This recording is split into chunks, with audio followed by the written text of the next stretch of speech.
Apollo missiyalarının saxtalaşdırıldığını düşünənlərin başqa bir arqumenti fotolarda ulduzların görünməməsidir. Ayda atmosfer yoxdur. Buna görə də səma qara görünür.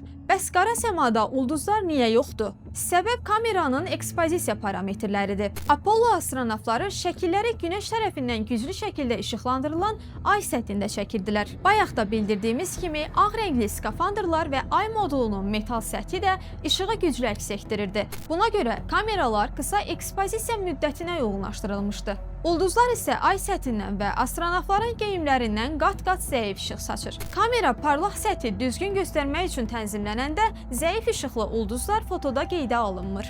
Bu hadisəni yer kürəsində də sınaqdan keçirmək mümkündür. Gecə parlaq işıqlandırılmış bir insanın şəklini çəkəndə arxadakı ulduzların çoxu fotoda görünməyəcək. Bu, ulduzların orada olmadığı mənasına gəlmir. Sadəcə kamera eyni anda həm çox parlaq səthi, həm də çox zəif ulduz işığını göstərə bilmir. Apollo 16 missiyası zamanı ay səthinə aparılan ultrabənövşəyi kamera isə uyğun şəraitdə ulduzların və yer kürəsinin görüntülərini çəkə bilmişdi.